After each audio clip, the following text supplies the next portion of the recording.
Hello and नमस्ते। I am sure आपने madam finance minister का फाइनेंस बजट 2023 का स्पीच सुना होगा। उस स्पीच में टैक्सेशन रिलेटेड बहुत गिने चुने अमेंडमेंट्स के बारे में बोला गया, जिसमें इनडायरेक्ट टैक्सेस में जीएसटी रिलेटेड तो कुछ भी कवर नहीं था। तो इट वाज एन इम्प्रेशन कि इसमें जीएसटी रिलेटेड ऐसा कोई भी अमेंडमेंट्स प्रपोज नहीं किया गया है। But to our surprise, finance bill 2023 में chapter 6 which covers indirect tax related proposals, उसमें CGST and IGST related 17 clauses proposed हैं।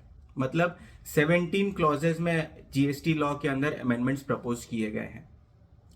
अब इन क्लॉजेस में कुछ करेक्टिव इन नेचर है, कुछ रिकमेंडेटरी इन नेचर है, कुछ अमेंडमेंट्स प्रपोज किए गए हैं। इसमें हम जो 6 इंपॉर्टेंट क्लॉजेस हैं, 6 इंपॉर्टेंट अमेंडमेंट्स है, उसके बारे में आज हम इस वीडियो में डिस्कस करेंगे। जिसमें सबसे इंपॉर्टेंट पहला अमेंडमेंट है, that is amendment in section 10, that is composition levy.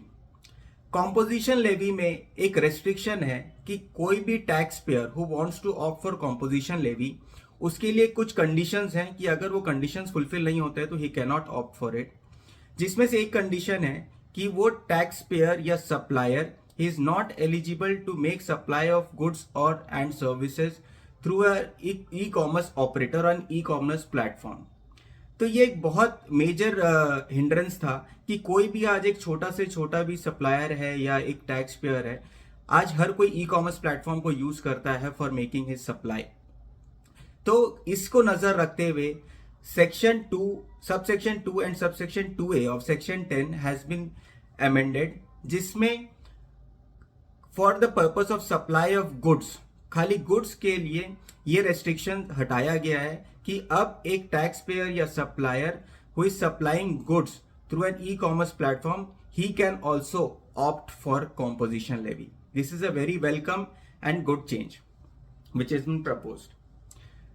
Second important amendment, that is insertion of a new clause FA in section 17(5) of the GST Act.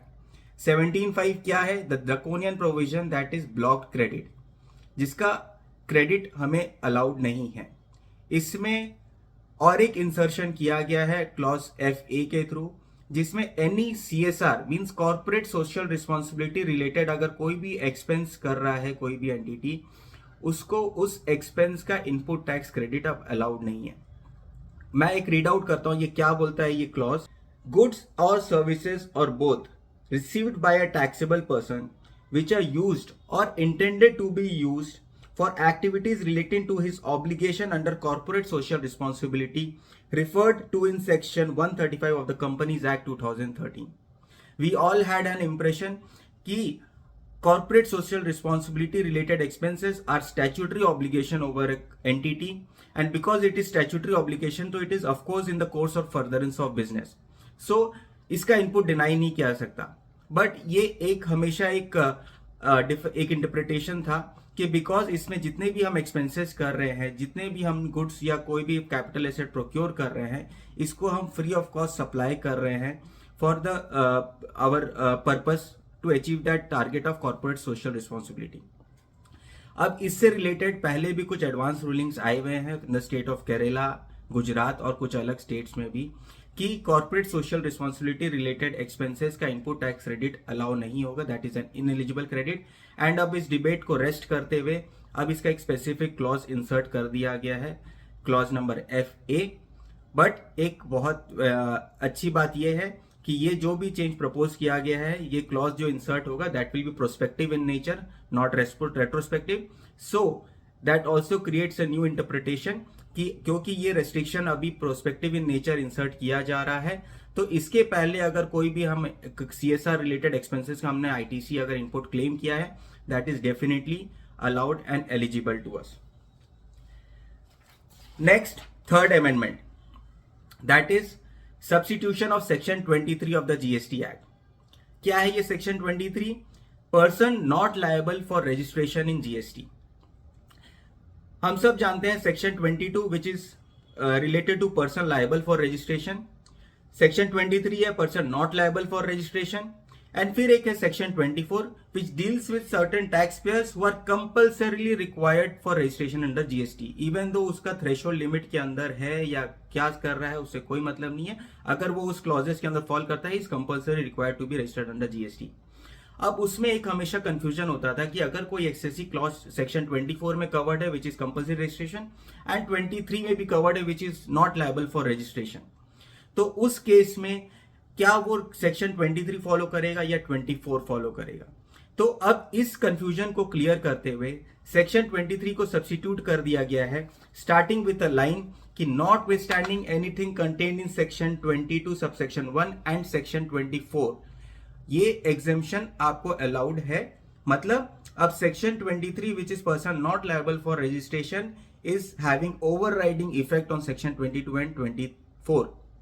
तो अगर आप 23 में अब फॉल कर रहे हैं तो lease concern of 22 and 24 you are exempt from being from taking registration under the GST law by section 23.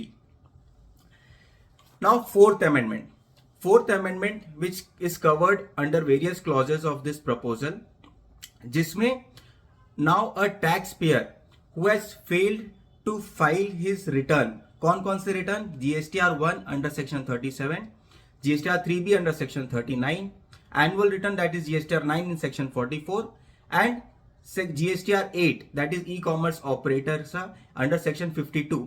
अगर ये कोई भी 4 return he is pending for more than 3 years from the due date of filing of its return, अब वो return file नहीं कर सकते।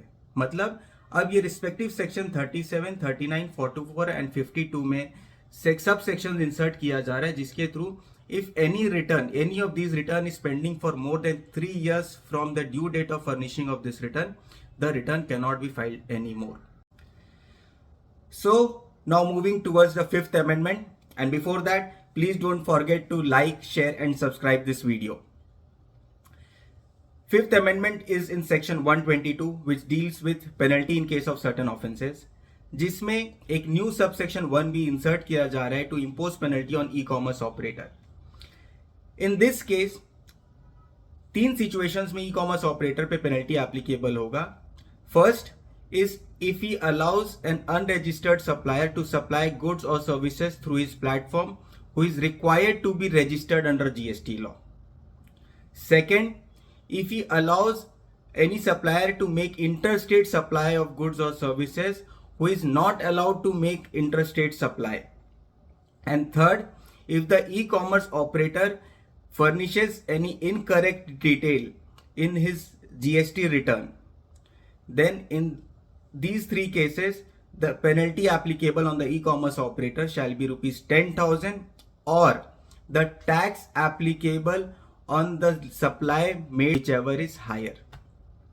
मतलब 10,000 rupees or tax which would have been applicable on that supply made by that supplier through this e-commerce platform whichever is higher। Now this is going to be an Herculean task for all the e-commerce operators। कैसे इसका data archive होगा, कैसे इसका comply किया जाएगा, that is going to be a big task for them. Now moving towards the sixth amendment which is insertion of a new section 158A। What is this section? Consent based sharing of information.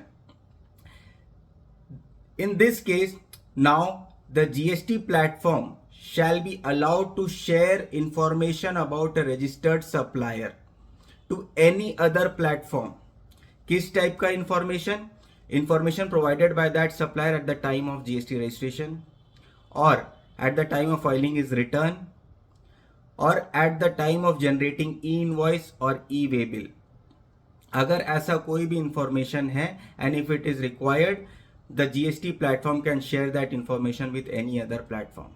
But इसमें condition है कि this sharing of data shall be on the consent from, मतलब on approval from the supplier जिसका data share किया जा रहा है। And क्योंकि इसमें ई इनवॉइस या ई वे बिल का डेटा भी शेयर किया जाएगा जिसमें एक रिसिपिएंट का भी डेटा है, तो उस रिसिपिएंट, कंसर्न रिसिपिएंट से भी कंसेंट लिया जाएगा। मतलब वो supplier and if any recipient is also involve, तो उस रिसिपिएंट से भी, दोनों से कंसेंट लेके ही डेटा शेयर किया जाएगा। Thank you so much for watching this video. I hope you found this helpful. Thank you so much.